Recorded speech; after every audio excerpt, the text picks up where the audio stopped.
This is a 2024 M440i Coupè.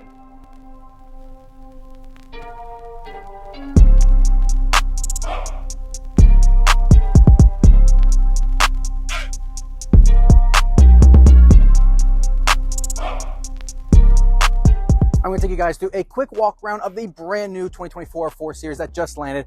Don't forget, this car is for sale, so if you guys are in the Toronto marketplace and you're looking to purchase this or any other BMW, make sure you reach out to me at my email down below. Now, the 2024 4 Series got the update with the iDrive 8 curved display screen on the inside, so I'll take you guys through a walk around of this spec, and we'll talk a little bit about that iDrive 8 system and give you guys everything you need to know about the brand new M440. So this M440 is finished off in the beautiful premium metallic paint of Tanzanite blue. It has this beautiful sapphire sparkle to it when the sun is hitting. You can see the sun shining there. You can see that blue sparkle underneath. So this is a $1,450 paint option here in Canada compared to other metallic paints which are only $895. So it is a beautiful finishing for this vehicle. Tanzanite blue is one of my favorite blues that BMW offers. We do have the standard M Sport brakes in blue that match perfectly, and the standard 792 cerium gray wheels. Now, the 4 Series is one of the last remaining BMWs that when you're in the M440 trim, you have cerium gray wheels and the cerium gray badges. So you'll have this M badge on the side. You'll also have a cerium gray M badge at the back, and I personally love this option. Me personally, if I was ordering this, I would not have ordered the high gloss black exterior content, which gives you the black tailpipes and the blacked out grille, and would have left the grille cerium gray to match in with the wheels, and the badge I think is a nice touch. But even in the high gloss black, like, you still can't go wrong. Now, this does have standard adaptive LED headlights with an option to get the laser light headlights if you wanted to order one from the factory. I like the aggressive M Sport front bumper here with the side vents, with the side radiators. You'll see right in the grille at the lower section, there's a little bit of a radar sensor there for the advanced driver assistance package that is on this vehicle. So we have active stop and go cruise control. We also have the premium enhanced package that gives us a lot of upgrades: the comfort door access, head-up display, Harman Kardon sound system, 360 parking camera. So it is pretty much all of the equipment level-wise fully loaded. This one is finished off with the Cognac Sensatech on the inside. It is a beautiful interior option, Tanzanite on the Cognac. In fact, both my sister and her fiance both have BMWs, and they are both Tanzanite on a Cognac interior. So it is a great option. Now, coming inside, we get our first look at the iDrive 8 system. You have a nice opening display that happens for it. Let's see if we can get that to activate. Comfort door access on the outside allows you to lock it just like that. It's also working off of proximity, so as soon as you walk away from the vehicle, you're about 3 meters away from the car, it automatically locks for you. And as soon as you walk towards the car, it automatically unlocks for you. You can get your hand on the door handle, as you can see right there. Then here we go. We have this opening animation that greets you with iDrive 8.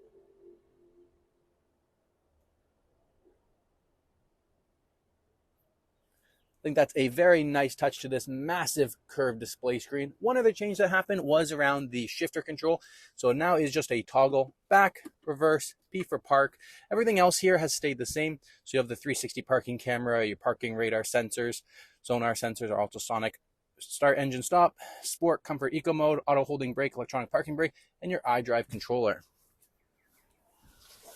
So starting up is a simple click, and it comes to life. I'll give you guys a quick little demo here of iDrive 8. The first thing is the gauge cluster, very customizable. And how to do that is through this button on the steering wheel right here. So you can edit the content that you see in the background. Lots of different options here. And then you can also edit, while you're in comfort mode, the layout, how the gauge cluster looks like. I always like to leave comfort in this very minimalistic, reduced look here. Because when you go back in and you go into sport mode down here, click Sport, either Sport, Sport Plus, or Sport Individual. You only get this gauge cluster, and you cannot edit the layout. Same thing with Eco, Eco Pro. You only get this layout, and you can't adjust it. So when I'm in comfort, I like to give it this third option. And then you can also customize the head-up display. You can get the view, changing standard view, enhanced view, directional view, sport view. I like to just leave that on the standard view. And when you go into sport mode, it'll change over to sport view. If you turn on the Cruise control goes into the assistant view and let it do its options.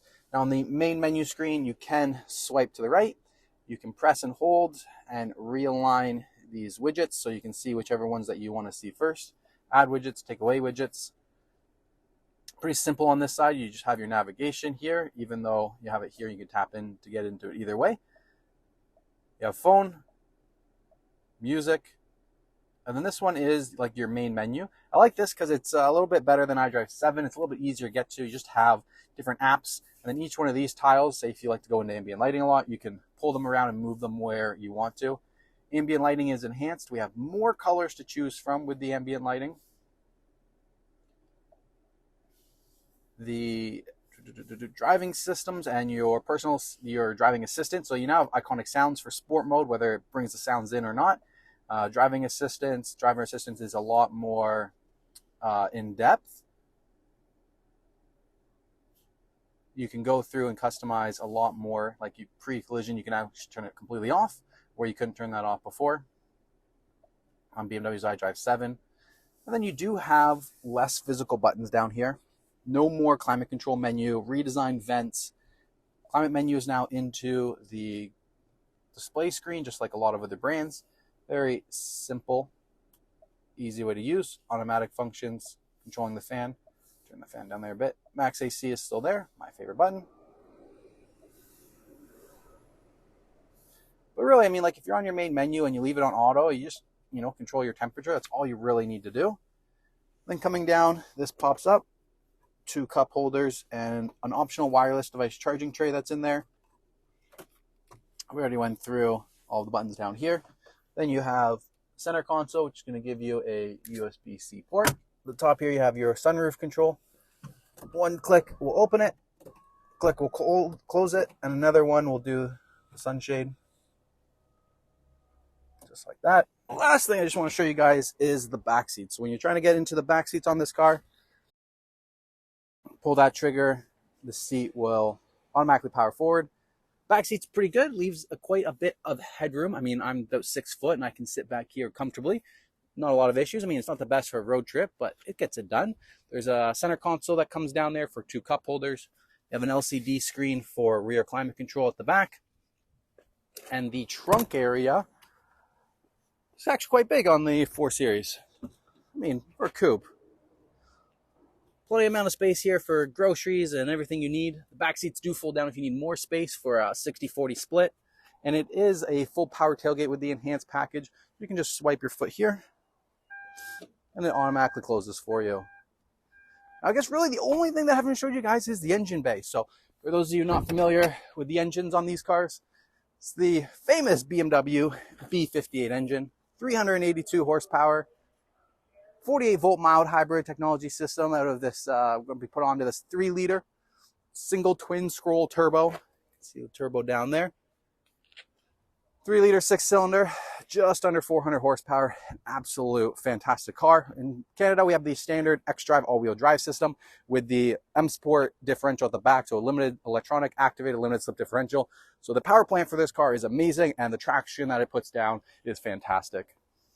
All right, thank you guys so much for watching. Hope you guys appreciated this content. If you did and you made it to this part of the video, please smash the like button. It helps me out with YouTube's algorithm. Consider subscribing to the channel. Don't forget, like I said, if you're in the market for this or any other BMW, reach out to me, my email down below, and I'll help you out here at Parkview BMW in Toronto, Canada. Thank you guys so much for watching, and I'll see you on the next video.